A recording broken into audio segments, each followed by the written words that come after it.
আজকে আমরা দেখব সেকেন্ড সামেটিভ ইভ্যালুয়েশন 2026 এর জন্য একটি ইংরেজি প্রশ্ন পঞ্চম শ্রেণী, যেখানে পূর্ণমান রয়েছে 30, সময় রয়েছে 1 ঘন্টা।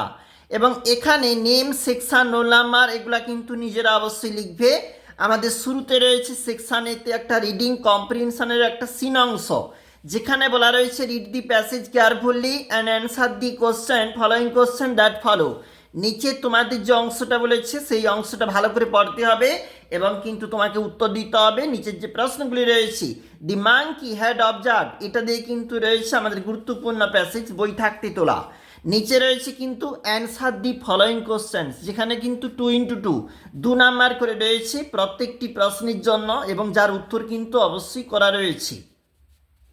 বিয়ের দাগে রয়েছে রাইট টি ফর টু আর এফ ফর ফলস স্টেটসম্যান 1x3, 1 নাম্বার করে 3টি প্রশ্নের জন্য টু ফলস তোমাকে নির্ণয় করতে হবে, আর তার জন্য কিন্তু রয়েছে 3 নাম্বার। একটু নিচে চলে যাব, সির দাগে complete the following sentences with information from the text, ওখানে বলেছে 3 নাম্বার। কেমনটা রয়েছে দেখো, যেটা কিন্তু ইনফরমেশান বসবে সেটা কিন্তু তোমাকে এখানে লিখতে হবে। চলে যাব আমাদের পরবর্তী যে পেজটুকু রয়েছে, দেখো এটা পরবর্তী পেজ, এখানে রয়েছে কিন্তু পরবর্তী অংশ, পাশাপাশি রিডিং কম্প্রিহেনশন একটা আনসিন প্যাসেজ বলেছে read the following passage carefully and answer the question given below. এবং এখানে রয়েছে কিন্তু শান্তি জি ইয়ঙ্গাল, এটা দিয়ে কিন্তু রয়েছে আমাদের একটা আনসিন প্যাসেজ রয়েছে কিন্তু অ্যান্সার দি ফলোয়িং কোশ্চেন্স, অর্থাৎ 1x6, যেখানে প্রশ্নের মার্ক। দেখো যে প্রশ্নগুলি রয়েছে এবং তার উত্তর কিন্তু অবশ্যই এখানে করে দেওয়া রয়েছে, দেখবে তোমরা। এবং নিচে একটু চলে যাব, যেখানে কিন্তু বিদ্যাগে আমাদেরকে বলছে write T for true, F for false স্টেটসম্যান in the given boxes 1x4, 1 number করে 4টি প্রশ্নের জন্য কিন্তু রয়েছে মোট 4 নাম্বার। এবং সেকশন বিতে গ্রামার অ্যান্ড ভোকাবুলারি কিন্তু রয়েছে। দেখো এখানে যেমন প্রথমেরটা এফ ফলস, তারপরটা ট্রু, তারপরটা ফলস, তারপরটা ফলস, এইভাবে কিন্তু এটা লেখা হবে।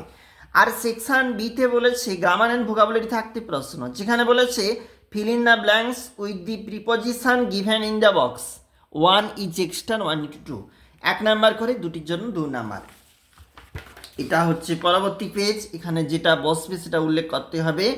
আর আন্ডারলাইন দি অ্যাডভার্বস, দেখো অ্যাডভার্ব যেটা কিন্তু তোমাকে সেটা আন্ডারলাইন করতে হবে, আমরা কিন্তু এখানে লিখেছি 1x3। এছাড়াও দেখো সেকশন সি, ওখানে বলেছে একটা রাইটিং স্কিল কিন্তু তোমাকে লিখতে হবে, right 5 sentences on your school, তোমার স্কুল দিয়ে 5টা সেন্টেন্স বা বাক্য কিন্তু তোমাকে এই যে অংশ রয়েছে শূন্যস্থান অংশ, এই অংশে কিন্তু তোমাকে একটা একটা করে লিখতে হবে, আর এর জন্য রয়েছে কিন্তু তোমার 5 নাম্বার।